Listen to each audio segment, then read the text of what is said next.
El Señor les bendiga. Bueno, un pasaje como el de hoy que nos permite retomar el estudio a los hechos, lleva a considerar que en algunas ocasiones nosotros tendemos a endiosar a los personajes bíblicos. Y yo creo que uno de los personajes bíblicos más endiosados es Pablo, ¿verdad? Y lo colocamos como por allá bien alto. Pero hoy quiero que miremos el lado humano de Pablo. Ese lado que nos permite ver su fragilidad, ese lado que nos permite ver su debilidad. Porque el pasaje de hoy, el capítulo 18 de los Hechos, nos va a mostrar cómo se inició la iglesia en Corinto. Esta visita nos muestra cómo se inició la iglesia en Corinto. Y el apóstol Pablo estaba en momentos muy difíciles, muy difíciles cuando llegó a fundar esa obra. Miren, lo que él tuvo que vivir para llegar a Corinto, estamos hacia el final del segundo viaje misionero. Lo que él tuvo que llegar para llegar a Corinto fue realmente difícil. En Filipos a él lo azotaron y lo encarcelaron. ¿Recuerdan que por eso se convirtió el carcelero? A él lo azotaron y lo encarcelaron en Filipos. En Tesalónica y en Berea, en ambos lugares, le tocó salir huyendo. Porque si bien los de Berea eran judíos más nobles, los de Tesalónica revoltosos se fueron a armar allá la trifulca y lo hicieron huir, tanto de Tesalónica como de Berea. Sumado a eso, hace un viaje larguísimo para llegar a Atenas, y en Atenas se enfrenta con una adversidad bien fuerte y muy pocos resultados. Entonces, miren y pongámonos un poco en los zapatos de Pablo. ¿Cómo le iría a usted llegar a un lugar donde previamente ha sido usted azotado, encarcelado, ha tenido que huir 2 veces y llega a un quinto lugar y en ese quinto lugar predica con gran vehemencia, pero hay pocos resultados? ¿Cómo estaríamos nosotros en ese momento? Y eso precisamente era lo que estaba sintiendo Pablo, desánimo. Por ejemplo, cuando él cita 1 Corintios capítulo, bueno, esto se llama aliento para momentos difíciles. No les dije, perdónenme por favor. La enseñanza para hoy es aliento para momentos difíciles. Y cuando Pablo llega a Corinto no siente algo diferente a lo que sentiríamos usted y yo. Él cuando llega a Corinto estaba, hermano, deprimido. Él estaba emocionalmente deprimido, aunque no lo creamos. Miren lo que dice 1 Corintios 2:3. Ayúdenme a leer ustedes, que ustedes leen muy bien. En alta voz, por favor, hermanos, a la voz de 3. 1, 2 y 3.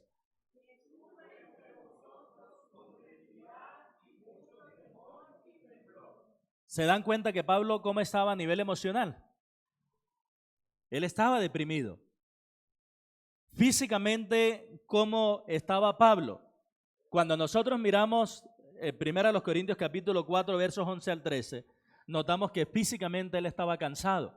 Y ahí mi hermano Gerson le puede dar, y miramos esa cita. 1 Corintios 4, del 11 al 13. Miren cómo estaba físicamente Pablo. Hasta esta hora padecemos hambre, tenemos sed, estamos desnudos, somos abofeteados y no tenemos morada fija. Nos fatigamos trabajando con nuestras propias manos, nos maldicen y bendecimos, padecemos persecución y la soportamos, nos difaman y rogamos. Hemos venido a ser hasta ahora como la escoria del mundo, el desecho de todo. ¿Cómo estaba Pablo físicamente?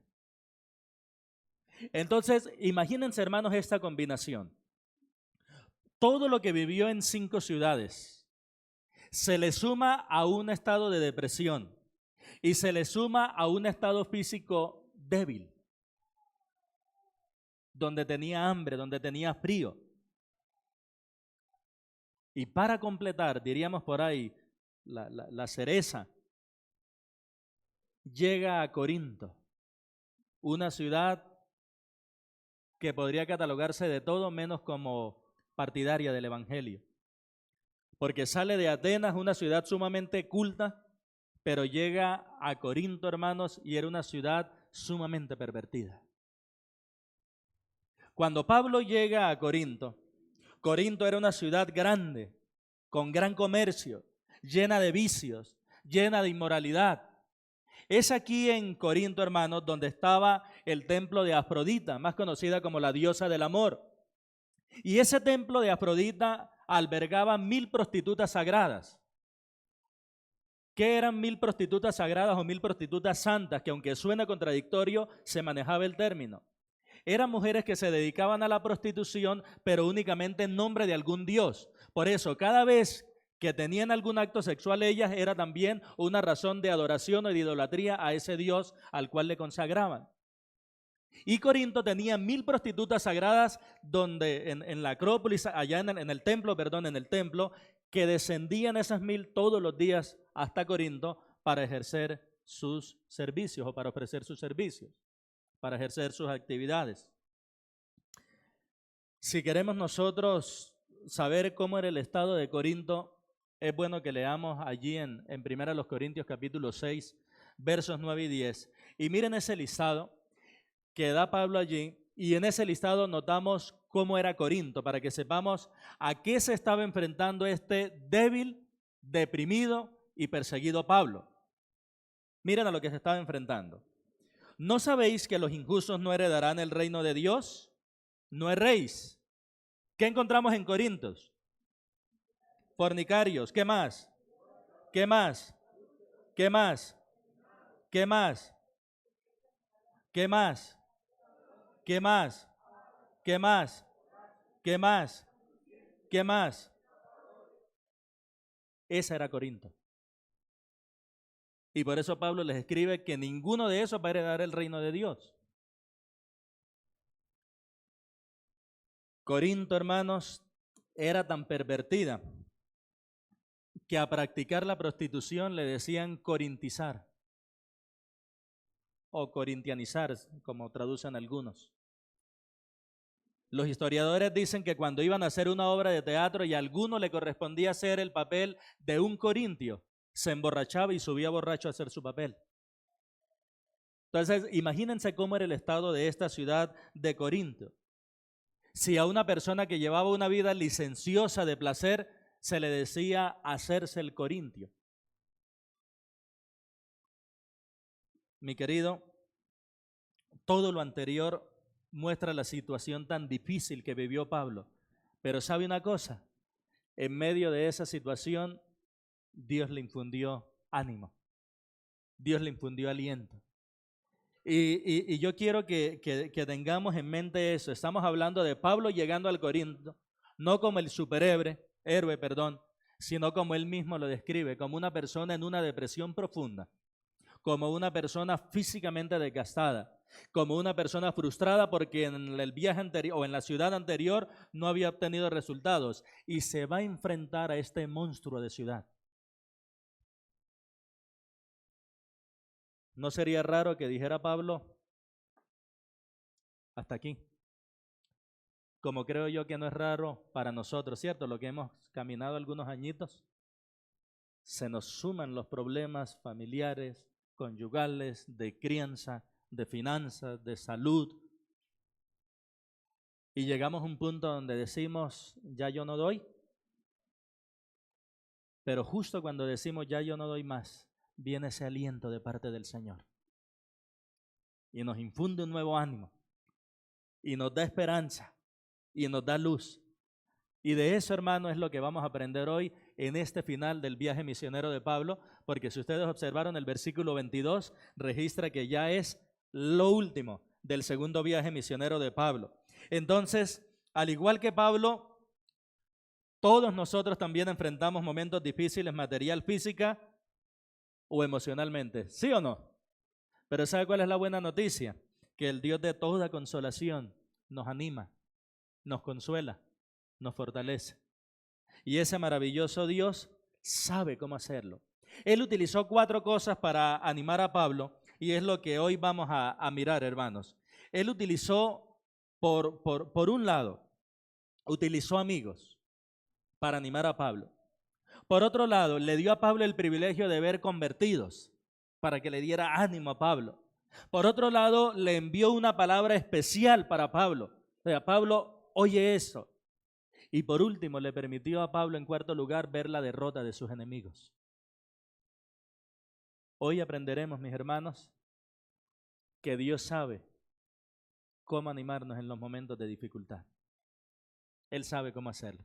Y bien haremos nosotros si estamos en dependencia de Él. Amén. Vamos a mirar en primer lugar, hermanos, que Dios animó a Pablo con la compañía de amigos. Y en ese lapso de amigos, ya ustedes leyeron allí que Pablo llegó a Corinto. En ese lapso de amigos, Pablo se encuentra con amigos nuevos, pero también se encuentra con amigos antiguos. Si ven el versículo 18, el capítulo 18, perdón, del verso 1 dice: después de esas cosas Pablo salió de Atenas y fue a Corinto y halló a un judío llamado Aquila, natural del Ponto, recién venido de Italia, con Priscila su mujer, por cuanto Claudio había mandado que todos los judíos saliesen de Roma.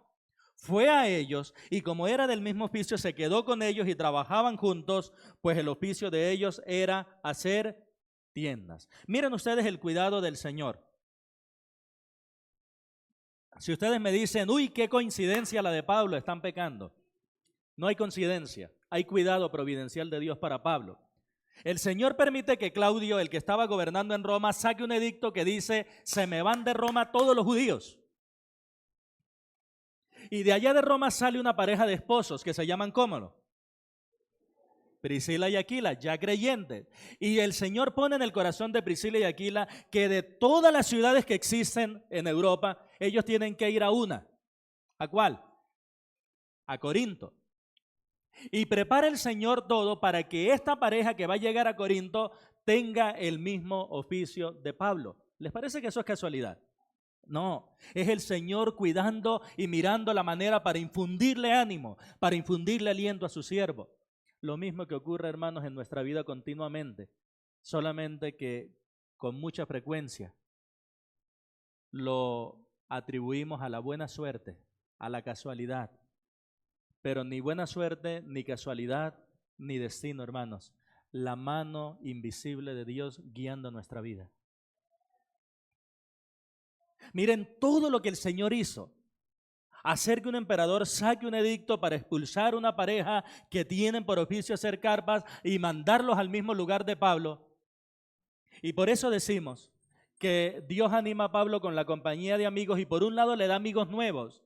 Pero aquí yo quiero que miremos tres cosas que hace Pablo para poder entablar esas amistades nuevas. Y yo creo que esas tres cosas nos van a ayudar a nosotros para poder entablar relaciones amistosas muy saludables.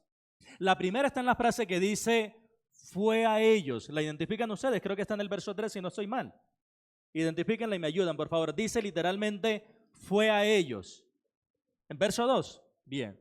Miren que las tres acciones que hace Pablo es esta. La primera fue a ellos. Mis hermanos, la persona que se sienta en una silla y se comienza a lamentar porque no tiene amigos, está dominada por el orgullo y en el fondo de su corazón no quiere que nadie se le acerque. Porque aquel que quiere amigos, bien. Según las palabras del Señor, ¿a quién se le abre? Al que toca. ¿Sí o no? ¿A quién se le da? Y entonces, ¿quién va a tener amigos? Bueno. Por eso miren a Pablo lo que dice, fue a ellos. Segunda acción de Pablo, sigan leyéndola por favor. ¿Cuál es la segunda acción de Pablo que se relata ahí para entablar esas nuevas amistades? Se quedó con ellos. ¿Qué significa eso? Se quedó con ellos, comenzó a relacionarse. Comenzó a relacionarse con ellos mucho. Y la tercera expresión que hicieron ellos juntos, ¿cuáles fueron? Trabajaban juntos. Hermanos, y aquí están las tres claves para hacer amigos y entablar relaciones saludables. buscarlos, compartir tiempo con ellos y hacer cosas productivas. Eso nos permite desarrollar amigos, no compinches. Y eso nos permite salir de la soledad, porque Dios no nos llamó para ser ermitaños. Si hay alguien que debe ser social en esta vida, es el cristiano, porque es el cristiano el que se le dijo, id por todo el mundo y anunciad el evangelio. ¿Y cómo se anuncia el evangelio? ¿O a quién se anuncia el evangelio? A personas. Y si somos apáticos, ogros, solos,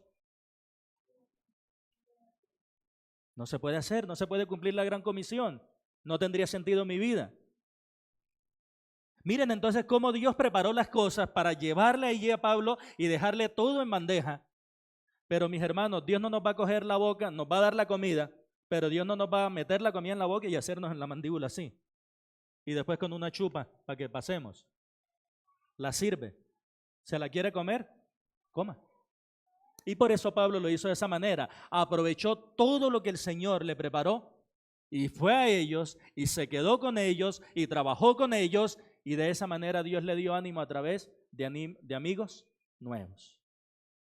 Pero en su soberanía el Señor también preparó amigos antiguos para que vinieran a Pablo. Recuerden que Pablo había quedado solo en Atenas, ¿lo recuerdan? A Pablo lo dejaron solo en Atenas y él dijo, díganle a 2 de los míos que vengan acá. Y esos 2 llegaron a Corinto justo en el momento indicado, cuando él estaba triste, lleno de temor, lleno de miedo, lleno de angustia. Verso 5, ¿cuál es el nombre de esos 2 amigos que llegaron? Ahí está. El compañero de trabajo, el consiervo que es Silas, y el hijo en la fe que es Timoteo.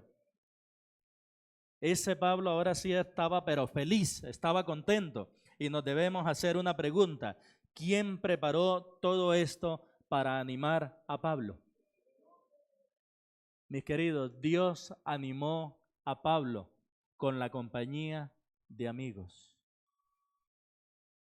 Hermanos, si hay algo precioso en esta vida, es tener amigos. La Biblia lo declara como un hermano en tiempo de angustia. No se prive de ese privilegio. Desarrolla amistades saludables, sanas, santas, porque van a ser de un ánimo, de un aliento impresionante. Es decir, nosotros miramos esto y podemos aprender que los amigos son de gran ánimo en las dificultades. Yo he podido experimentar eso una y otra vez, hermanos. He estado enfrentando dificultades y llega esa voz de aliento y llega esa compañía con la cual me inyecta el Señor nuevo ánimo y continuemos. Mis hermanos, desarrollemos amistades saludables, amistades para la gloria de Dios. Eso es lo primero que hace el Señor para animar a Pablo. Lo segundo que hace el Señor para darle ánimo a Pablo es darle la bendición de ver convertidos.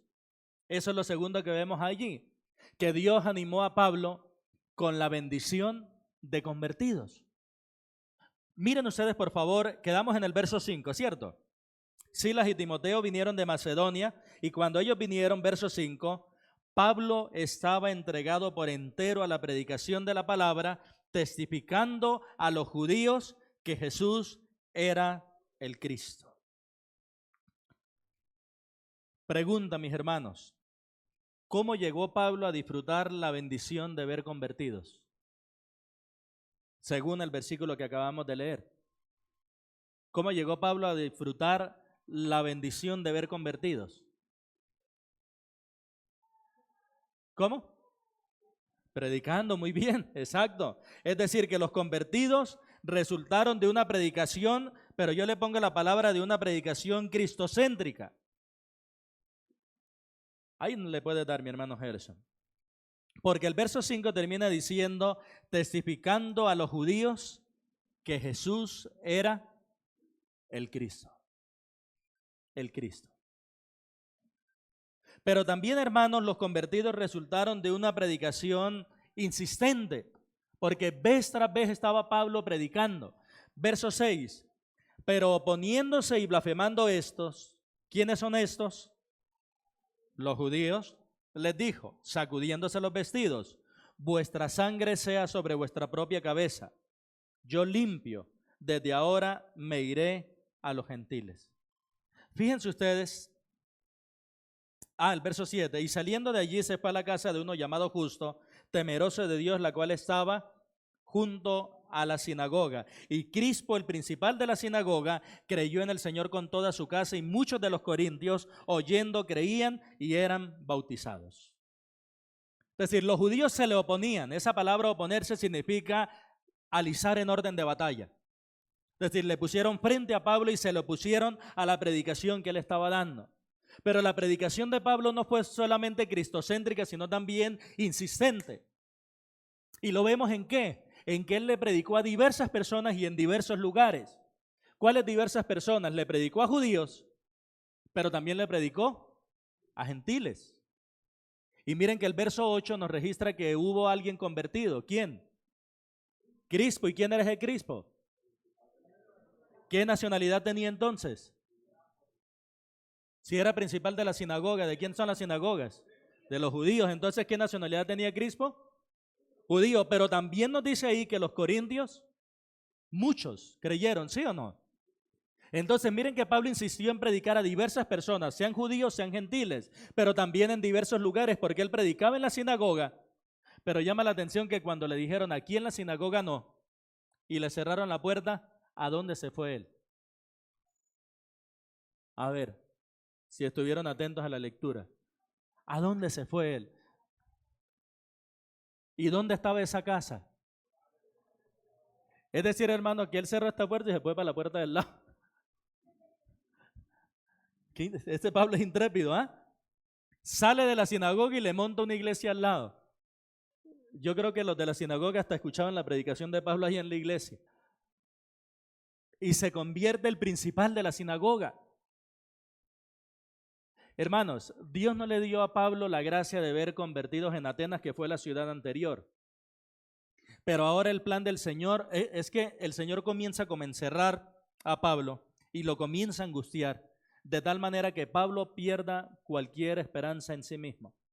De tal manera que Pablo pierda cualquier cosa que le haga confiar en sí mismo y que confíe únicamente en él.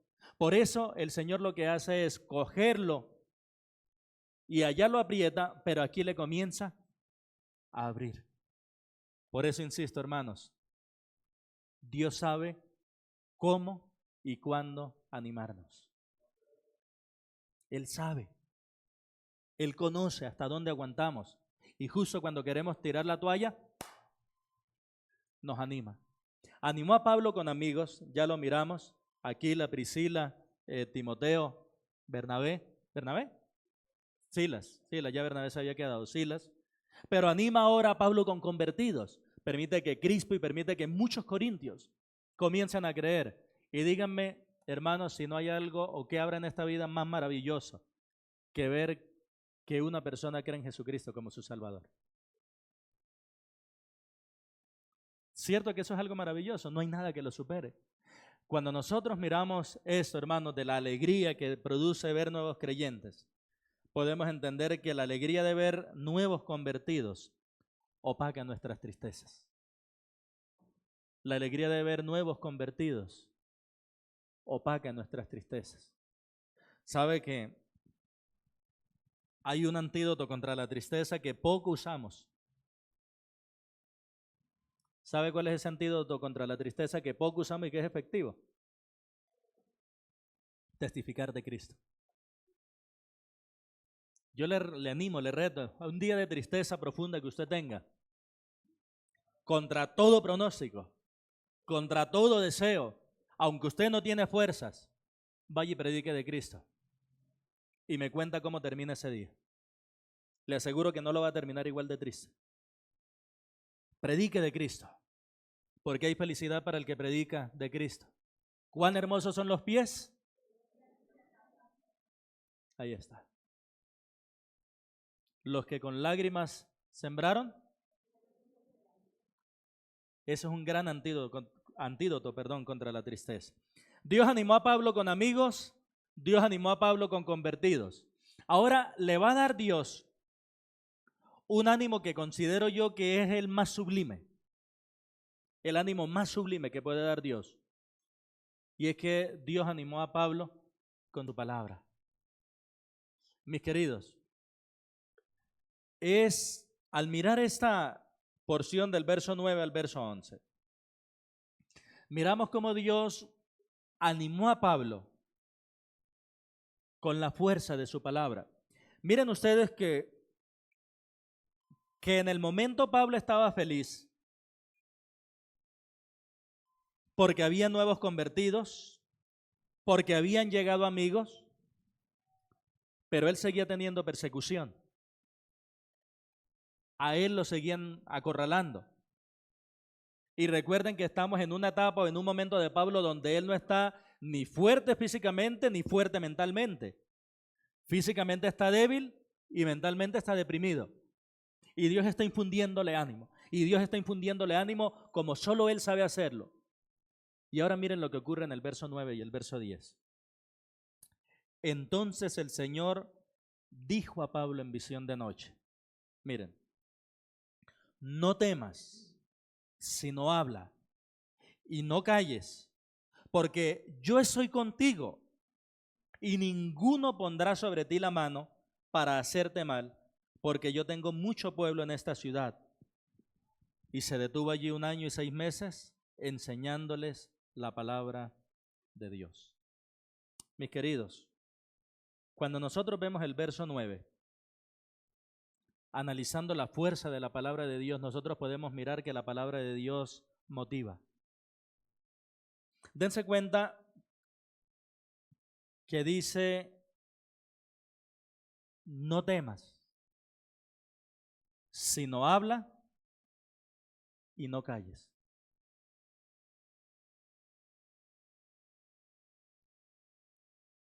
La forma como aparecen los verbos es interesante. No temas es la idea de algo que se va a comenzar a hacer. Y no calles es la idea de que yo voy a dejar de hacer algo que ya estoy haciendo. O sea, la idea, mis hermanos, ¿cuál es? Cuando el Señor le dice a Pablo, no temas y no calles, es como la idea de ni se te ocurra desistir, ni se te ocurra callarte. O sea, es bien especial la palabra del Señor. Y esto no lo dice el Señor como un regaño, sino como un ánimo, porque la palabra de Dios motiva. Pero también el versículo 10, aparte de que la palabra de Dios motiva, también nos va a enseñar el versículo 10, que la palabra de Dios protege. Porque fíjense que el verso 11 dice, no temas, no calles, porque yo estoy contigo. Y ninguno pondrá sobre ti la mano para hacerte mal. Miren qué lindo, hermanos. ¿Qué necesitaba Pablo en el momento en el cual se encontraba? ¿Qué necesitaba él? Ánimo. Y miren cómo el Señor le da ánimo al más alto nivel. Y le asegura al apóstol Pablo, yo estoy contigo. Y le asegura al apóstol Pablo, ninguno podrá hacerte mal. Y le termina de decir al apóstol Pablo, porque yo tengo mucho pueblo en esta ciudad. ¿Sabe qué me llama la atención? Que hasta allí Pablo apenas estaba entrando en Corinto. Les hago la pregunta. ¿Ya se habían convertido todos los corintios que Dios tenía determinado que se convirtieran? Todavía no. Faltaba 1 año y medio. Sin embargo, me llama la atención que el Señor dice, yo tengo, ¿qué? ¿Y sabe por qué me llama la atención esta? Porque aquellos que son elegidos por Dios para salvación, Dios lo considera pueblo de Él, así en el momento no hayan creído. Cuando la Biblia habla de los que pertenecemos al Señor, fíjense que habla de ovejas y de cabros, pero nunca en la Biblia se le llama a un hijo de Dios cabro, por más mala conducta que tenga. Se le llama ¿cómo? Oveja. Para mí, realmente yo lo tengo que decir, para mí es tristísimo cuando un pastor se refiere a algunos hermanos de la iglesia diciendo yo tengo cabros. Porque si él tiene cabros quiere decir que le está pastoreando es animales al diablo, no ovejas a Cristo. O sea, es una cosa gravísima. E igual de grave es que un hermano haciendo broma diga, no, hermano, yo soy un cabro, pues peor. Me llama la atención que el Señor no dice, aquí hay un poco de impíos que yo voy a salvar. No dice así. No dice el Señor, aquí hay un poco de cabras que hay que convertir en ovejas. No dice así. ¿Cómo lo dice el Señor? Yo tengo mucho ¿qué? Pueblo. Y si el Señor tiene pueblo, ese pueblo tiene un líder. Y ese líder es Jesucristo. Mis hermanos, nosotros estamos en una ciudad, yo creo que si somos honestos, si somos realistas, esta mañana he hablado un poco con el hermano Joaquín, él en su faceta de taxista ve cosas que nosotros no vemos en el día a día. La perdición de Medellín yo creo que no es distante a la de Corinto. Pero sabe, hermano, nosotros tenemos que aprender a mirar al borracho, al drogadicto, a la prostituta, al ladrón. Tenemos que mirarlos como el pueblo de Dios. Tenemos que mirarlos como aquellos a los cuales debemos predicar, porque no sabemos de ellos cuáles va a salvar el Señor para su gloria. Y hubo una frase que a mí me dejó retado en el seminario, y era la que decía nuestro presidente cuando él está en medio de la predicación. Él decía, hermanos, tenemos que salir a predicarle a los borrachos, salir a predicarle a los drogadictos, porque no sabemos cuántos pastores hay allí para que se vayan a pastorear las ovejas del Señor. Y tenemos que hacer eso, hermanos. El Señor le dijo a Pablo, tengo mucho pueblo en esta ciudad, y yo estoy seguro que aquí en Medellín el Señor también tiene mucho pueblo. Tengamos ánimo y prediquemos de Cristo con valor, mis hermanos. Prediquemos de Él sin ningún temor. Entonces, miren que el Señor le infunde ánimo a Pablo, y ya con esa fortaleza renovada por completo, según el verso 11, ¿cuánto tiempo se detuvo Pablo allí en Corinto a predicar? Ahí está. ¿Y sabe qué hizo durante ese año y medio? Durante ese tiempo en Corinto, Pablo estableció una iglesia allí y escribió primera y segunda a los tesalonicenses, desde allí. En año y medio, de un débil y deprimido que entró en Corintio lleno de miedo. Pero Dios le comenzó a infundir ánimo. Primero con amigos, luego con convertidos, luego con su palabra. Y allí se estableció una iglesia. Mis hermanos, es maravilloso lo que Dios produce en los suyos cuando estamos conscientes de la presencia de Él en nuestra vida en los momentos de debilidad. Miren, en los momentos de debilidad, la palabra de Dios. Leerla, meditarla, memorizarla, compartirla, la palabra de Dios, para que nos dé ánimo. La palabra de Dios aplicada en los momentos de dificultad produce resultados maravillosos. Y yo creo que ustedes van a estar de acuerdo conmigo en concluir en este verso 3, o este punto 3 mejor, que la palabra de Dios es fuente de fortaleza. ¿Sí están de acuerdo conmigo? La palabra de Dios es fuente de fortaleza, es fuente de ánimo, es fuente de poder. Yo les compartí a ustedes que cuando murió mi papá yo estaba enfrentando una tristeza profunda debido al luto que estaba experimentando. Y cuando leo Santiago, ¿hay alguno entre vosotros triste? Haga oración. ¿Está alguno alegre? Y le escribí al margen de mi Biblia, Dios comprende cómo me siento. Y con esa palabra me consoló el Señor y pude seguir feliz. La palabra de Dios, hermanos, es fuente de fortaleza. Aferrémonos a ella. Pero hay una cuarta cosa con la cual Dios animó a Pablo, porque yo le dije que eran 4. Las primeras 3, Dios animó a Pablo con amigos, ¿cierto? Ahí están Aquila, Priscila, Timoteo, Silas. Pero Dios animó a Pablo con convertidos, ¿verdad? Y tenemos a Crispo, el principal de la sinagoga, y tenemos a muchos corintios. También Dios animó a Pablo con la palabra, porque le dice, no temas, yo estoy contigo y nadie pondrá sobre ti la mano porque yo tengo mucho pueblo en esta ciudad. Pero ahorita ocurre una cuarta cosa. Dios anima a Pablo con la derrota de los enemigos del apóstol. Y eso es lo cuarto que quiero que consideremos, que Dios animó a Pablo con la derrota de sus enemigos. Verso 12, miren cómo se levantan los enemigos de Pablo. Pero siendo Galión procónsul de Acaya, ¿ustedes han alguna vez estudiado en filosofía? Cuando se estudió en el colegio, ¿han escuchado de un filósofo llamado Séneca? ¿Lo han escuchado? Séneca. Por allá los profesores de filosofía lo citaban. Séneca es hermano de este Galión que se está citando acá. Séneca es hermano de Galión, el que se cita acá. Verso 12. Pero siendo Galión procónsul de Acaya, es decir, el puesto más importante para un lugar muy importante de Roma, del Imperio Romano me refiero. Pero siendo Galión procónsul de Acaya, los judíos se levantaron de común acuerdo contra Pablo y le llevaron al tribunal, diciendo: este persuade a los hombres a honrar a Dios contra la ley.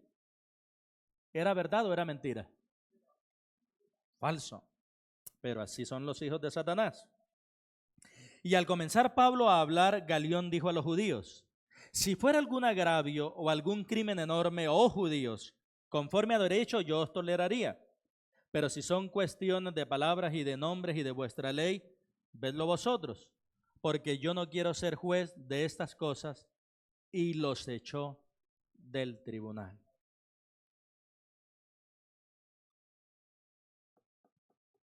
¿Qué ocurrió con los enemigos de Pablo, según esa lectura que hicimos? Si ustedes observan, los enemigos de Pablo fueron avergonzados.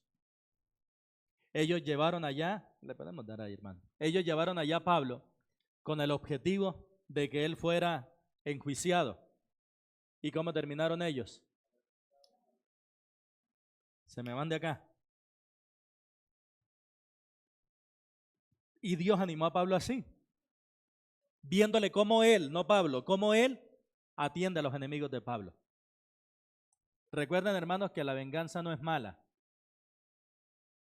Lo que es malo es que nosotros la tomemos porque pertenece a Dios. Yo les he dicho varias veces que la frase la venganza no es mala, mata el hambre, la venganza no es buena, mata el hambre y el alma y la envenena. Por ahí va la cosa. La venganza no es buena, mata el alma. ¿En qué estaré pensando yo que digo que el hambre? Mata el alma y la envenena. No es cierta. La Biblia dice y la Biblia registra que la venganza es correcta. Lo que no es correcto es que nosotros la tomemos. Porque el Señor dijo: mía. ¿De quién es? ¿A quién le pertenece? ¿Quién es el dueño? Entonces, si yo hago venganza, ¿qué estoy haciendo yo? Un ladrón. Estoy agarrando algo que no me pertenece. Por eso no nos debemos vengar nosotros. Pero, hermanos, tan cierto como esto, los enemigos del Señor serán destruidos.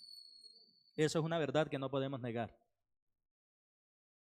Por eso el Salmo 1, después de que dice: bienaventurado el varón que no anduvo en consejo de malos, termina diciendo: no así los malos que son como el tamo, que arrebata el viento. Por tanto no se levantarán los malos en el juicio, ni los pecadores en la congregación de los justos. Porque el Señor conoce la senda de los buenos, pero el camino de los malos. Entonces, hermanos, Dios actuó y dejó en vergüenza a los enemigos de Pablo. Pero ¿saben algo? Los enemigos de Pablo no solamente fueron avergonzados, también los enemigos de Pablo fueron golpeados. Verso 17. Entonces todos los griegos, apoderándose de ¿quién? Pónganle la tilde, si no les suena otra cosa. Eso. Apoderándose de Sóstenes, principal de la sinagoga, le golpeaban delante del tribunal, pero a Galión nada se le daba de ello. Este Sóstenes fue el reemplazo de Crispo, el principal de la sinagoga que se convirtió. ¿Saben qué es lo interesante? Por allá, si estoy recordando bien, en 1 Corintios se registra a un Sóstenes que ya es hermano. Entonces probablemente este Sóstenes también llegó a la fe de Jesucristo. Y me llama la atención que él es el que paga los platos rotos por ser el principal de la sinagoga. Lo agarran y lo golpean. ¿Qué podemos decir ante esta derrota de los enemigos de Pablo? Yo creo que podemos unir nuestra voz al salmista en el Salmo 37:9, cuando dice textualmente el Salmo 37:9, los malignos serán destruidos. Así lo dice el Salmo 37:9. Los malignos serán destruidos. ¿Por qué razón Satanás tiene tanto afán en tener presa las almas? Porque él sabe que los malignos serán, y lo que Satanás quiere es que el ser humano esté destruido. Pero no es así con Dios, porque Dios lo dice con claridad: no quiero yo la muerte del impío, sino que se deje de su mal camino. Por eso dice el Señor a través del profeta: deje el hombre inicuo sus pensamientos y el hombre impío sus caminos, y vuélvase a Dios, el cual será amplio en perdonar.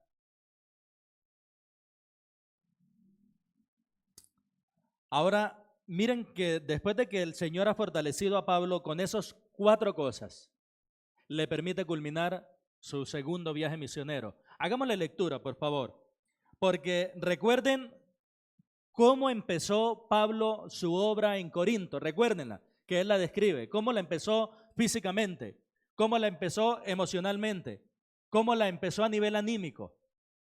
Y ahora miremos cómo concluye.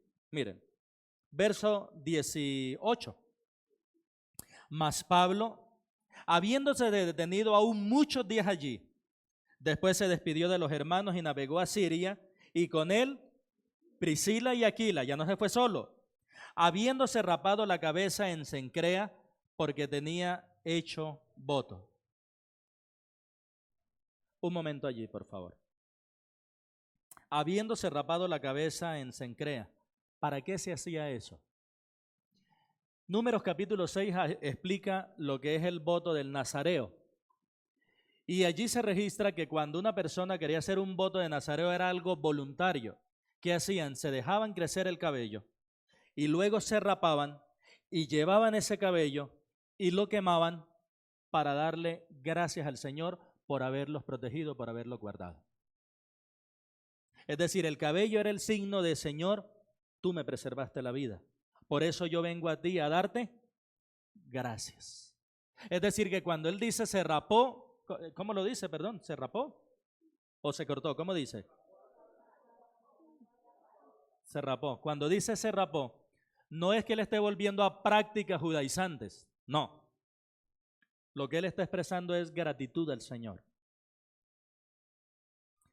Comienza un Pablo en depresión, termina un Pablo en gratitud. ¿Quién logró ese cambio? Porque Dios sabe cómo animarnos en nuestros momentos de dificultad.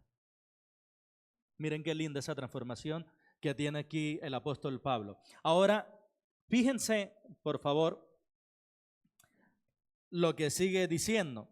Y llegó a Éfeso y los dejó allí, y entrando en la sinagoga discutía con los judíos, los cuales le rogaban que se quedase con ellos por más tiempo, mas no accedió, sino que se despidió de ellos diciendo: es necesario que en todo caso yo guarde en Jerusalén la fiesta que viene, pero otra vez volveré a vosotros, si Dios quiere. Y zarpó de Éfeso. Habiendo arribado a Cesarea, subió para saludar a la iglesia y luego descendió ¿a dónde? A Antioquía. ¿Y qué había en Antioquía? ¿Qué había en Antioquía? La iglesia que lo había enviado a él. Es decir, que ya él hizo esto, y volvió a Antioquía. Y en ese versículo 22 termina el segundo viaje misionero. Allí termina. Porque recuerden que la iglesia en Antioquía está siendo la iglesia misionera para Pablo, la que lo sostiene. Ahora, retomando la parte del voto de nazareo de Pablo de haberse rapado la cabeza. Miren que Pablo había pensado, seguramente Pablo tenía en mente todas estas cosas que él vivió. Señor, a mí me azotaron y me encarcelaron en Filipos,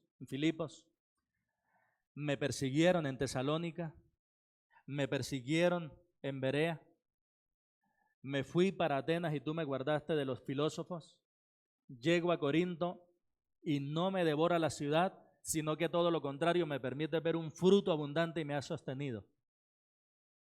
Se rapa la cabeza, le lleva el pelo y conforme a la tradición judía, lo quema delante de él y le dice: Señor, te doy gracias. Te doy gracias. Hermanos, Dios permitió que el apóstol Pablo sintiera la tristeza, diría él en Corintios, hasta más allá de sus fuerzas, para que no tuviera confianza en la carne, sino para que se apoyara única y exclusivamente en el Señor. ¿Para qué le sirvió eso? Sirvió, hermanos, porque lo que comenzó con miedo, con depresión, con debilidad, terminó en gratitud. Y eso usted y yo también lo podemos experimentar. No solo la depresión, también el cambio que obra el Señor para llevarnos a la gratitud, a la adoración, a la alabanza. Mis queridos, lo que yo he querido dejar en su mente y en su corazón con este pasaje es una cosa: que Dios sabe cómo alentarnos en los momentos difíciles. Dios sabe cómo alentarnos en los momentos difíciles. Y es que el aliento que recibimos de Dios en los momentos difíciles nos conduce a la gratitud. Fíjense cómo Dios fortaleció a Pablo con amigos, cómo Dios fortaleció a Pablo con su palabra, cómo Dios fortaleció a Pablo con convertidos, cómo Dios fortaleció a Pablo viendo la derrota de sus enemigos. Es Dios obrando en todas esas cosas y en el momento preciso. No lo hace todo a la vez, sino paso a paso. Él sabe en qué momento enviar cada cosa para darnos el ánimo. Mis queridos, en los momentos de dificultad, la lección que aprendemos de Pablo es: cuando usted esté deprimido, cuando usted esté triste, intime con amigos cristianos.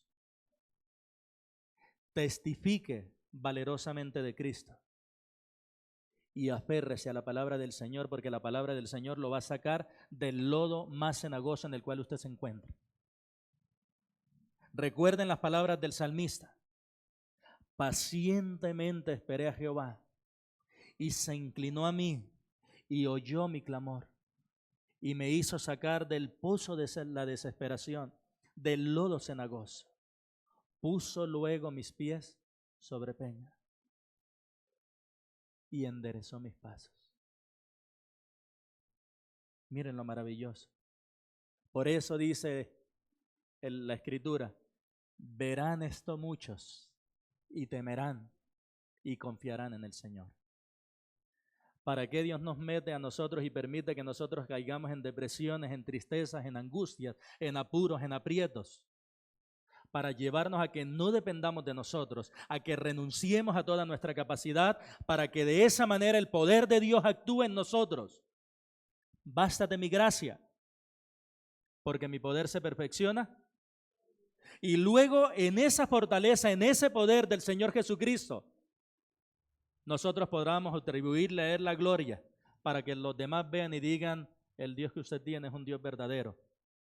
No porque lo mete usted en una burbujita donde nadie lo toca, sino porque le permite andar por el valle de sombra de muerte y siempre lo acompaña. Mis queridos, una persona que cocina bien sabe en qué momento agregar cada ingrediente a la comida, ¿verdad? Una persona que cocina bien sabe qué es más blandito, qué es más duro y sabe el momento preciso de agregar cada cosa. Así es nuestro Dios, permítame la expresión, el chef que le pone el sabor a nuestra vida.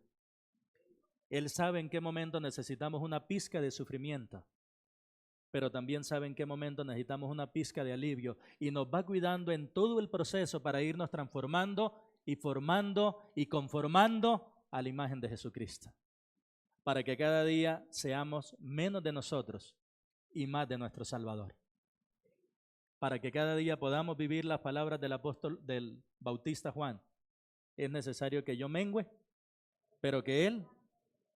Hermanos, Dios fue fiel con Pablo, Dios fue fiel a su promesa registrada en Isaías 40, versículo 30 y versículo 31. ¿La recordamos? ¿Qué nos dice Isaías 40, verso 29 al 31? Yo quiero que me lo ayuden a leer con mucho ánimo, con ese ánimo que el Señor da. Y creyendo estas promesas de la palabra del Señor, vamos a leerla. 1, 2 y 3.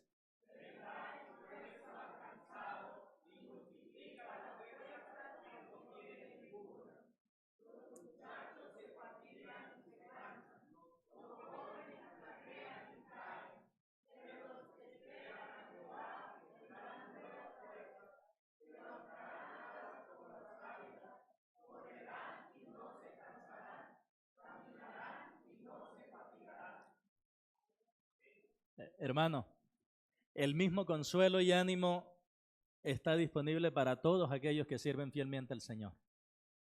El mismo consuelo y ánimo. Por eso le invito, no sucumba ante las dificultades, porque ninguna dificultad lo va a alejar usted de la gracia de Dios. No sucumba, mis hermanos, no tire la toalla. No sucumba ante las dificultades. Dios no se olvida de usted en sus momentos de dificultad. Dios sigue pensando en usted. Dios sigue recordándolo. Dios sigue cuidándolo. Y eso, hermanos, nos lleva a que nosotros debemos enfrentar nuestros desánimos, sabiendo que ellos pues, son comunes a la experiencia humana, pero también sabiendo, hermanos, que Él nos fortalecerá y que al final todo terminará en adoración al Señor. El Salmo 50:15 dice: invócame en el día de la angustia, yo te libraré y tú me honrarás. Mi querido, el aliento de Dios para sus hijos en los momentos de dificultad está asegurado. En la cruz el Hijo de Dios fue abandonado para que ninguno de nosotros jamás sea abandonado. En la cruz el Hijo de Dios no sintió que Dios lo abandonó, sino que experimentó que Dios realmente le dio la espalda y por eso dijo: Padre, ¿por qué me has abandonado? ¿Y para qué sintió él? ¿O para qué experimentó mejor él el abandono de Dios en la cruz? Para que todo aquel que en él cree nunca sea abandonado por Dios. Todo el abandono que nosotros nos merecíamos por ser pecadores lo cargó Cristo en la cruz. Por esa razón nunca estamos solos. Siempre nuestro Señor está a nuestro lado. ¿Lo sintamos o no lo sintamos? Siempre nuestro Dios está a nuestro lado. Y usted, mi querido, usted puede disfrutar ese consuelo de Dios si rinde su vida a Jesucristo como su único y suficiente Salvador. Si reconoce sus pecados y reconociendo que es pecador, cree en Jesucristo como aquel que dio su vida en la cruz del Calvario para pagar por los pecados suyos. Y si usted por la fe le recibe, todo este consuelo está disponible para usted. Amén. Vamos a orar a nuestro Señor. Padre, gracias por tu palabra bendita y santa, poderosa, por la manera como ella nos anima, por dejarnos escrito todo lo que tú hiciste para infundir aliento en un momento de debilidad de Pablo. Y ver ese lado humano de Pablo nos llena de ánimo, porque si Pablo es como nosotros también podemos ser como Pablo. Si Pablo enfrentó la misma debilidad que enfrentamos nosotros también podemos entregarnos con la misma pasión que Él se entregó a ti. Este pasaje nos muestra que no lo debemos endiosar ni idolatrar a Él, sino ver en Él a un hombre con pasiones semejantes a las nuestras, pero que rindió su vida a ti. Y por eso tú fuiste fiel para fortalecerlo y animarlo en todas sus dificultades. Padre, que tu iglesia siga creyendo tu palabra y que siga experimentando el ánimo que tú das y que siga testificando que en Jesucristo hay salvación, para que por medio de la predicación del Evangelio otros que no han oído oigan y crean en el mensaje. En Cristo Jesús, amén y amén. Mis hermanos, gracias para ustedes, a los hermanos que se conectaron, gracias también. Es un gran privilegio y un gran honor poder haber compartido la palabra de Dios. Mi hermano Gerson tiene la parte final del servicio. Dios los bendiga, hermanos. Dios les guarde.